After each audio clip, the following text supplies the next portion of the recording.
I started off the year in January by making a pair of matching baby bonnets for two childhood friends of mine who had baby girls a few months apart. I used an old pattern passed down from my mom, but modernized the embroidery pattern on the brim to match the Rifle Paper Company fabric. This was truly a work of love, and they turned out so cute.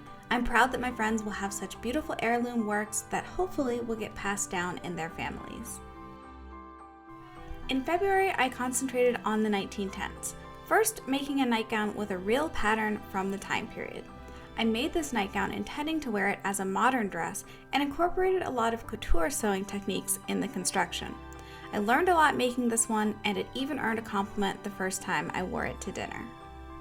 Next, I finished my self-drafted split drawers and my Rila corset, both of which I had started in 2022. I had to make a lot of changes to the Scroop Patterns corset pattern to make it fit my short, curvy body, but it was still a wonderful resource since the instructions were so clear and it gave me a nice starting point to work from. Rounding out the month of February, I continued my 1910s underthings with a petticoat and corset cover. I later added a ruffle to the corset cover to give me more of the correct silhouette for the time period. I didn't finish any projects in March, but I was making progress on my transitional Regency stays, which I completed in April. These transitional stays are my comfiest underthings to date, even more comfortable than a modern bra. I also love their transitional nature, the waistline rising to form the Regency Empire silhouette, but retaining the now decorative waist tabs. To go with the new stays, I also made a sleeveless chemise and Regency petticoat. I love how Regency petticoats are suspended from the shoulders instead of being supported by the hips, a necessary change with the new raised waistline. However, I find that wearing the chemise and the petticoat is way too hot for the California climate and makes no difference to my end silhouette, so I actually don't wear it that often. I didn't finish any projects in May, but that's because I was hard at work on my 70-90s round gown, which I finished in June. I used the American Duchess Simplicity pattern for this project, but as usual made lots of changes. The big two were to deepen the armholes in the back of the gown and to add more fabric to the back of the skirt just because I had extra and didn't want to be wasteful. Also completed in June was a green silk overrobe and hat, made based off of a real Regency era fashion plate. I'm proud of myself for patterning these two pieces, and I think they really tie the whole outfit together. Also, bonus because I made the train detachable so I can wear this as a spencer too.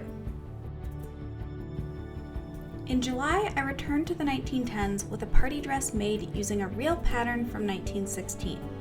I call this dress my Barbie dress because I made it right when all the Barbie movie hype was happening, and I used the leftover pink silk Dupioni from my Annalise Outlander bodice.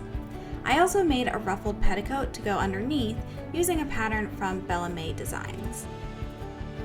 In August, I finished my 18th century masquerade dress just in time to wear it to the Labyrinth Masquerade. I had been working on this dress all year long. It was so involved and had so many details, but I never got video footage of me wearing it.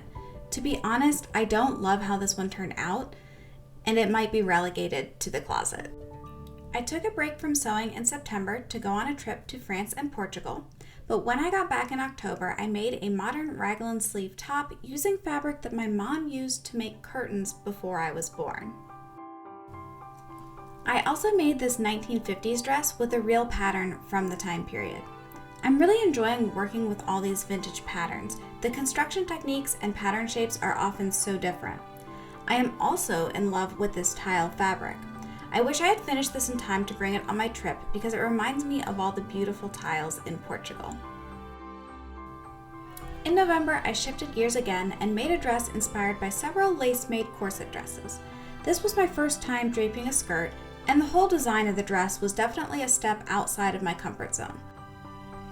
In December, I finished two projects that I haven't released videos for yet, but I wanted to include them here since I did finish them in 2023. The first was another Regency fashion plate recreation, this time in pink and mint.